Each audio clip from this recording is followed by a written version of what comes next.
நமச்சிவாய. திருச்சிற்றம்பலம். சிவாய நமக. சிவசிவாய நமக. என்னுடைய லீலைகளை உன் வாழ்வில் நீ காணப்போகின்றாய்.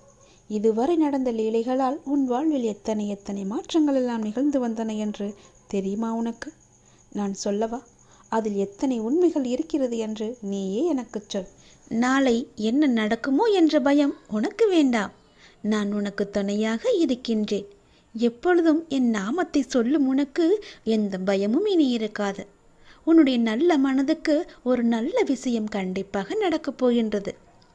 நீ என் மேல் கொண்ட பக்திக்கும் நம்பிக்கைக்கும் பலனாக உன் வாழ்வில் ஒரு நல்ல விஷயம் நடக்கப் போகின்றது. கடந்த 2 மாதமாக பின்தங்கியிருந்த உன் வாழ்க்கை இப்போது முன்னேற்றம் பெறப்போகின்றது.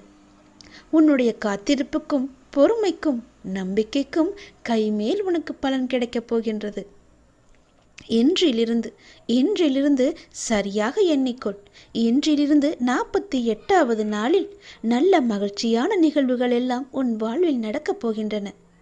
நேர்மறை எண்ணத்தோடு உன் வாழ்வை நீ நடத்த வேண்டிய நேரம் வந்துவிட்டது. நேர்மறை எண்ணத்தோடு வாழ்வை நடக்க வேண்டிய நிகழ்வுகள் எல்லாம் தானாக நடைபெறும். உன்னுடைய தடைகள் எல்லாம் அகன்றுவிடும். உனக்கு புதிய வழிகள் எல்லாம் பிறக்கும். அந்த வழிகளில் முட்கள் இருந்தால் அதை பற்றி எல்லாம் நீ கவலைப்படாதே. அந்த முட்களை களைய நானே உனக்கு முன்பாக சென்று கொண்டிருப்பேன். நீ செல்லும் பாதை தெளிவாகும். பயப்படாமல் செல். வாழ்க்கையை பற்றி பயப்படாதே. உன் வாழ்க்கையில் இப்படியாகி விடுமோ, அது நடந்து விடுமோ, இது இப்படி நடந்து விடுமோ என்ற பயமெல்லாம் இனி உனக்கு தேவையே இல்லை. வாழ்வில் கஷ்டம், தோல்வி, நெருக்கடி, அவமானம், நம்பிக்கை துரோகம் என அனைத்துமே வாழ்வில் இப்படி சந்தித்து கொண்டு இருக்கின்றேனே. என் வழிகளை பார்த்து கொண்டுதானே இருக்கிறார். என் வழிகளுக்கான ஒரு நல்ல மருந்தை என் அப்பா எனக்கு கொடுக்க மாட்டாரா என்ற உன்னுடைய ஆதங்கம் எனக்கு புரிகின்றது. உன் வழி எப்படி என்பது எனக்கு தெரியும். எவ்வளவு அதிகமானது என்பதும் எனக்கு தெரியும். சூழ்நிலை மோசமாகத்தான் போகிறது. மாறும், நிச்சயம் மாறும். உன் முன்னேற்றம் உனக்கு கிடைத்த மாதிரியே, நினைத்த மாதிரியே இருக்க போகின்றது. நீ நினைத்த இடத்தில் எல்லாம் அதற்கு எதிர்மாறாகத்தான் நடக்கிறது என்று உன்னுடைய மனக்குமுறல் உன் மனதில் இருக்கிறது. எனக்கு புரிகிறது. இந்த இக்கட்டான சூழ்நிலையை உனக்கு கொடுத்துள்ளேன் என்றால் உன்னை கஷ்டப்படுத்துவதற்கல்ல. சூழ்நிலைகள் வாழ்வில் யாராலும் மாற்றப்படும். எதுவுமே இங்கு நிரந்தரமில்லை. இன்றைய கஷ்டம் நாளை இன்பமாக மாறும். இந்த உலகியல் வாழ்க்கையில் உள்ள அடிப்படையான உண்மையை உனக்கு புரிய வைக்கவே இந்த லீலையை நான் நிகழ்த்தி கொண்டிருக்கின்றேன். இந்த லீலை என்று நீங்கள் சொல்கிறீர்களே, ஆனால் எனக்கு வழி மட்டுமே எனக்கு இருக்கிறது என்பது உன்னுடைய கேள்வி. ஆனால் ஒன்றை நீ கவனித்தாயா? உன்னுள் உனக்கு ஏற்பட்ட மாற்றம் என்ன என்பதை நீ அறிந்தாயா? முதலில் சிறு பிள்ளையாக இருந்தாய். சிறு பிள்ளையாய் கஷ்டம், தோல்வி என்றால் என்ன கூட என்று தெரியாத நிலையில் இருந்தாய். சந்தோஷம்தான் வாழ்க்கையின் முகம் என்று இருந்தாய். ஆனால் பிறகு உன் வாழ்க்கை மெல்ல மெல்ல பக்குவ நிலை வந்தாக வேண்டும் என்ற நிலையில் வாழ்க்கைக்கான அனுபவம் இல்லாமல் நீ இருந்தாய். கஷ்டம் மெல்ல உன் வாழ்க்கைக்குள் வந்தது. முதலில் அதை சமாளிக்க நீ தடுமாறினாய். பிறகு ஒவ்வொரு கஷ்டத்திலும் தோல்வியிலும் நிறைய தவறுகளையும் அனுபவங்களையும் நீ கற்றுக்கொண்டாய். அடுத்தடுத்து கஷ்டம் என அடுத்து வந்தபோது உன் மன வலிமை, நம்பிக்கை, வைராக்கியம், பொறுமை வளர்த்து கொண்டே வந்ததும் வாழ்க்கையில் உண்மை உருவத்தை நீ புரிந்து கொள்ள ஆரம்பித்தாய். பிறகு சூழ்நிலைகளை எல்லாவற்றையுமே நீ சகித்து கொள்ள ஆரம்பித்தாய். சகித்து கொண்டு வாழ்க்கையை ஏற்க பழகினாய். உன் சூழ்நிலை எந்த ஒரு சூழ்நிலை வந்தாலும் மனம் தளராது அதை உனக்கு ஏற்றவாறு நேர்மறையாய் மாற்ற நீ முயற்சிக்க ஆரம்பித்தாய். இப்படி உன்னை சிறு சிறு படிகளாக உன் சின்ன பிள்ளைக்கு நடக்க பழக்க கொடுப்பது போல வாழ்க்கையில் பயணிக்க கற்றுக் கொடுத்து வருகின்றேன் நான். அதை நீ உணர்ந்தாயா? நம்முடைய அப்பா நமக்கு நல்லதுதான் செய்வார். என்ன நடந்தாலும் அவர் நம்முடன் இருப்பார் என மிக பெரிய பொறுப்பை நீ எனக்கு கொடுத்திருக்கின்றாய். அதை நீ மறந்து விட்டாயா? முதல் நாள் என்னை பார்க்க வந்த போதே உன்னுடைய பொறுப்பு எல்லாவற்றையும் தான் நான் உன்னிடமிருந்து வாங்கி கொண்டேனே. அதை நீ மறந்து விட்டாய் என்று நினைக்கின்றேன். அப்படி இருக்கையில் உன்னை எப்படி தனித்து தவிக்க விடுவேன் நான்? உன் கண்ணிற்கு வெகுமதிகள் எப்படி கொடுக்காமல் இருப்பேன் நான்? இந்த இக்கட்டான சூழ்நிலைகள் எல்லாம் நம்மை பக்குவம் அடைவதற்கும் நம்மிடம் உள்ள எதிர்மறையை மாற்றி அமைப்பதற்கும் தான் என்பதை நீ புரிந்து கொண்டாய் அல்லவா? உன் வாழ்வில் இனிமேல் அழகான மலர்களும் வண்ணங்களும் தோன்றப் போகின்றது. உன் பெற்றோர் என்னுடைய பொறுப்பு. அவர்களது பிரச்சனை விரைவாகவே சரி செய்ய அதற்கான வழிகளை நான் அமைத்து கொடுக்கின்றேன். அவர்களின் ஆசீர்வாதங்களுடன் நிம்மதியாக வாழ்வார்கள். நீ என் உயிர் பிள்ளை. நான் உன்னுடைய அப்பா. உலகமே என் பிள்ளையான நீதான் என்று நான் இருக்கின்றேன். உன்னுடன் நான் எப்போதும் இருப்பேன். எல்லா சூழ்நிலைகளிலும் இருப்பேன். உன் முயற்சியில் என்னுடைய பங்கு நிச்சயம் இருக்கும். நல்லது நடக்கும். இரவு பொழுதில் யாரையும் நான் பார்க்க வர மாட்டேன். ஆனால் உன்னை பார்க்க வந்ததற்கான முழு காரணம் என்னவென்று தெரியுமா? நாளை அதிகாலை நீ செய்ய வேண்டிய முக்கியமான ஒரு பணி இருக்கிறது. நீ எனக்காக செய்ய வேண்டும். அது என்னவென்று அறிந்து கொண்டு அதன்படி நீ செய்துவிடு. நிச்சயம் உன் வாழ்வில் பல நல்ல மாற்றங்கள் வருவதற்கு அது நிச்சயம் உனக்கு துணை இருக்கும். நாளை அதிகாலை எழுந்து என்னை நீ வழிபட வேண்டும். நீ எடுத்துக்கொள்ள முயற்சிகள் எல்லாமே நிச்சயம் உனக்கான பலனை தரப்போகிறது. சோம்பலை எல்லாம் விட்டுவிடு. நாளை அதிகாலை எழுந்து நீ எனக்காக ஒரே ஒரு வழிபாடு செய். என் முன்னால் தீபம் ஏற்றி, அகன்ற தீபம் ஏற்றி, எனக்கு பால் பாயாசம் வைத்து என்னை தீபமேற்றி என்னை வணங்கு. உனக்கான வேண்டுதல்களை நான் உன்னிடம் வந்து சேர்த்து விடுவேன். நீ சிரத்தையாக என்னை வழிபட உன்னை வருத்தி கொண்டு நீ செய்ய வேண்டாம். நீ என் மீது கொண்ட அளவற்ற பக்தியே எனக்கு மிகவும் சந்தோஷத்தை தருகின்றது. அந்த பக்தி மட்டுமே எனக்கு போதும். அந்த பக்தியோடு சேர்த்து நீ என் மீது கொண்ட நம்பிக்கை எனக்கு மிகவுமே ஒரு சக்தியை அளிக்கிறது. இன்று உன் வேண்டுதலுக்கு நான் ஏதாவது ஒரு ரூபத்தில் பதில் தருவேன் என்று சொல்லியிருந்தேன். அதுபோலவே நானும் உனக்கு ஒரு சிறந்த பதிலை சொன்னேன். அதை நீ கவனித்தாயா என்று எனக்கு தெரியவில்லை. உன்னுடைய வேண்டுதலில் முக்கியமான வேண்டுதலுக்கான பதிலை நான் சொன்னேன். கவனித்தாயா? யாரோ ஒருவர் மூலம் செய்தியாகவோ ஏதோ ஒரு விதத்தில் உனக்கு சொன்னதை நீ உற்று கவனித்தாயா என்று எனக்கு தெரியவில்லை. அந்த பதில்களுக்கான பலன் நிச்சயம் உன்னை வந்து சேரும். நிச்சயம் அதற்கான பதிலை நீ பெற்றுக்கொண்டு என்னை வந்து பார். நாளை அதிகாலை எனக்காக ஒரே ஒரு விளக்கு ஏற்றி பால் பாயாசம் வைத்து என்னை நீ வணங்கு. நல்ல எண்ணமாக, எழுத்தாக, நல்ல வார்த்தையாக, நல்ல ஒளியாக, நல்ல வடிவமாக உன் முன் நான் வருவேன். நீ மகிழ்வுடன் தீபம் ஏற்று. உன் மனக்கவலைகள் அனைத்துமே நான் போக்கி காமிக்கின்றேன். அந்த ஒளி வெள்ளத்தில் உன்னுடைய கவலைகள் எல்லாம் கரைவதை நிச்சயம் நீ காண்பாய். உன்னுடைய வாழ்க்கையில் நல்லது கண்டிப்பாக நடக்கும். எனக்காக இதை நீ செய்வாய் என்ற நம்பிக்கை எனக்கு இருக்கிறது. எத்தனையோ இடையூறுகளை எல்லாம் தாண்டி நீ என்னை பிரார்த்தித்து கொண்டிருக்கின்றாய் அல்லவா? உன் வாழ்வில் பல சோகங்கள் உன்னை சூழ்ந்து இருந்தாலும் என்னை பிரார்த்திப்பதில் நீ மகிழ்ந்திருக்கின்றாய். நீ என்னை பிரார்த்திப்பதில் எத்தனை மகிழ்ந்திருக்கின்றாயோ அதைவிட அதிக மகிழ்ச்சியை நான் உனக்கு தருவேன். கவலைப்படாதே. யாருடைய மனதை சரி செய்தால் உன் வாழ்க்கை சீராகுமோ அதை சரி செய்து உன் வாழ்வில் மீண்டும் மகிழ்ச்சி மலரச் செய்வேன். நீ அமைதியாக இரு. உனக்காக அனைத்தையும் நான் செய்து முடித்து தருகிறேன். உன் வாழ்க்கை மீண்டும் மலரப் போகிறது. சந்தோஷ மலையில் நனையப் போகிறது. உற்சாகமாக உன் வாழ்க்கையை நீ வாழப் போகின்றாய். எது எடுத்தாலும் பொன்னாக மாறப்போகிறது. எப்பொழுதுமே உனக்கு சந்தோஷம் மட்டுமே நிலைத்து நிற்கப் போகின்றது. இந்த ஒரு தீபத்தின் மூலம் உன்னுடைய வாழ்க்கையில் பல தீபங்களை நான் ஏற்றப் போகின்றேன். மறந்து விடாதே. நாளை அதிகாலை எனக்காக இந்த ஒரே ஒரு தீபத்தை ஏற்றி பால் பாயசம் வைத்து எனக்கு நெய்வேத்தியம் செய். உன்னுடைய வாழ்க்கை மிக சிறந்த நன்னாளாக மாற நான் உனக்கு ஆசி வழங்குகிறேன். நீ அகண்ட தீபம் ஏற்றியதும் நல்லது நடக்க நான் அதற்கான பிள்ளையார் சுழியை போட்டு விடுகிறேன். நம்பிக்கையோடு செய்.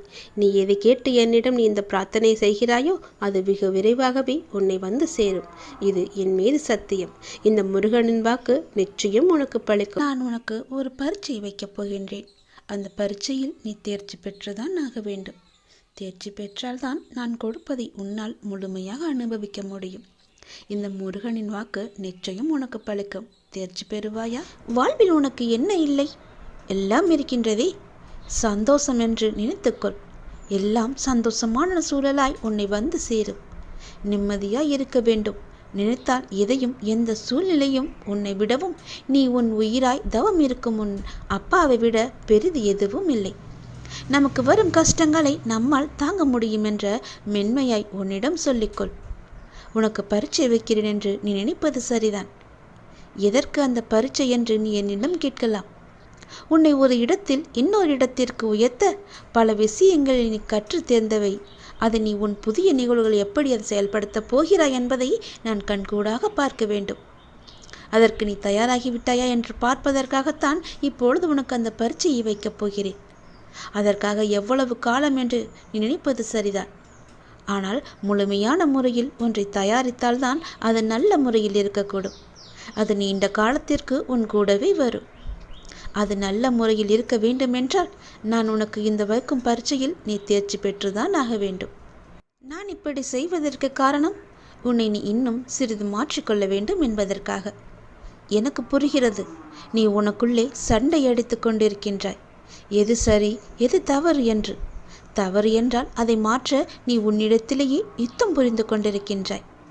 இந்த நிலையற்ற சூழலெல்லாம் நிறைவான நிலையுள்ள வாழ்க்கையை உனக்கு கொடுக்கத்தான் நான் இந்த குழப்பமான மனநிலையை உனக்கு கொடுத்து கொண்டிருக்கின்றேன். இந்த குழப்பத்தை கண்டு நீ பயந்து விடாதே. எதிர்காலம் எப்படி இருக்குமோ என்று பயத்தில் நீ இருந்து விடாதே. எல்லாமே மாறப்போகிறது. எல்லாமே மாறப்போகிறது. உன்னுடைய கஷ்டங்கள் எல்லாமே மாறப்போகிறது.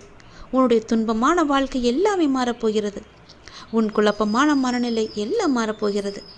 விரைவாகவே மாறும். உனக்கான அழகிய வாழ்க்கை உன்னை தேடி வந்து கொண்டிருக்கின்றது. என் கரம் கொண்டு அதை நான் உனக்கு கொடுக்கப் போகிறேன். அதில் எல்லா செல்வ வளங்களும் நிறைந்திருக்கும்படி நான் உனக்கு தரப்போகிறேன். நல்ல பெயரும் நல்ல குணமும் பெற்ற என் குழந்தை மென்மேலும் வளர்ந்து சிறப்புடன் வாழப்போகிறது. நிம்மதியான மகிழ்ச்சியான வாழ்க்கை அங்கு இருக்கப் போகிறது. நிலைத்து நிற்கும் உன் செல்வ வளங்களை எல்லாம் பெற்று சீரும் சிறப்புமாக நீ வாழப்போகின்றாய். நான் உனக்கு கொடுக்கும் இந்த அழகிய வாழ்க்கை நான் ஆசீர்வதித்து கொடுத்தது. அப்படி அந்த வாழ்க்கையை நீ வாழ வேண்டும் என்றால் இப்போது நான் வைத்திருக்கும் பரீட்சையில் நீ தேர்ச்சி பெற்றுதான் ஆக வேண்டும். எல்லாவற்றையும் கொடுத்து இப்படி என்னை ஒரு குக்கியில் இழுத்து விட்டாயே சாயப்பா என்று நினைக்கலாம். உனக்கு ஏற்கனவே சொன்னது போலத்தான், நீ இன்னும் பக்குவப்பட வேண்டியிருக்கிறது. நீ இன்னும் உன்னை மாற்றிக்கொள்ள வேண்டியிருக்கின்றது. அதற்கான சிறு வழிதான் இது. நிச்சயம் உன் வாழ்க்கை அழகாக மாறும். இதில் மட்டும் தேர்ச்சி பெற்றுவிடு. நான் பார்த்துக்கொள்கிறேன். உன்னுடைய பல நாள் பிரச்சனைக்கு ஒரு தீர்வு கேட்டாய் அல்லவா? அதற்கான சிறிய எளிய பரிகாரத்தை நான் உனக்கு இப்போது சொல்லப் போகிறேன். அந்த எளிய பரிகாரமானது உன் வீட்டில் நீ தினமும் செய்ய வேண்டும். அப்படி செய்வதால் உன்னுடைய எல்லா பிரச்சனையும் தீர்வது கண்டிப்பாக நடக்கும். இது என் மேல் சத்தியம். நான் சொல்வது போலவே நீ செய்வதுதான் உனக்கு நல்லது. நீ செய்யும் ஒவ்வொரு காரியத்திலும் என்ன செய்து கொண்டிருக்கின்றோம், எதற்காக செய்து கொண்டிருக்கின்றோம் என்று செய்வதை தெளிவுடன் செய். அதுதான் உனக்கு நல்லது. தவறுகளை ஒப்புக்கொள்ளும் தைரியமும் அதை திருத்திக் கொள்வதற்கான பக்குவமும் தான் உன்னுடைய முதல் வெற்றிக்கான வழி என்பதை நீ மறந்து விடாதே. மனதை அமைதியாக்கி கண்ணை மூடி உன் வாழ்க்கையை நினைத்துப்பார். சிறிது நேரம் அதற்காக ஒதுக்கு. இங்கு யாருக்கும் யாரும் யாதுமே நிரந்தரமில்லை. அதை நீ மறந்து விடாதே. ஒரு நாள் எல்லாமே வெற்றிடமாகத்தான் இருக்கப் போகிறது. அப்படி இருக்கையில் ஏன் நீ இதற்கு போய் உன் மனதை போட்டு குழப்பிக் கொண்டிருக்கின்றாய்?